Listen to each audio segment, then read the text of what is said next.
প্রথমেই আছে শ্রাদ্ধ ব্লগার। নমস্কার দিদি, আমি একজন শ্রাদ্ধ বাড়ির ব্লগার।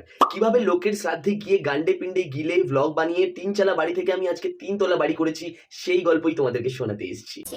দিদি, প্রথমের দিকে আমি মেকআপ টিউটোরিয়াল ভিডিও করতাম, তারপর আর সেই ভিডিও করা হলো না। আরে কারণ আবার কি, ভিউজ আসছিল না বলে। আর তারপর কি হয়েছিল জানো? তারপর একদিন হঠাৎ করেই আমার কপাল খুলে গেল। মানে আমার একটা ঠাকুমা মারা গেল। তারপর দিদি সে কি কষ্ট, সে কি কান্না, বাড়ির সবার, আমার না। আর আমি ভাবলাম কি আর করা যাবে, সবাইকে তো এক না একদিন চলে যেতে হয়, আমিও চলে যাই, গিয়ে ব্লগ বানাতে শুরু করি। তারপর রোস্টাররা সবাই আমাকে রোস্ট করে, আর পাবলিক কি খিস্তি দেয় দিদি, সেই খিস্তি দেখে যা কেঁদেছি, ঠাকুমা মরে যেতেও আমি ততটা কাঁদিনি দিদি। এখনের পরিস্থিতি, যারা আগে আমাকে রোস্ট করতো, এখন আমি বসে বসে তাদের রোস্ট করি। আর আমাকে কিছু একবার বলে দেখুক না, তখন আমি পুরো অ্যাংরি বার্ড, তখন বার করবো আমার প্রধান অস্ত্র, ভিকটিম কার্ড।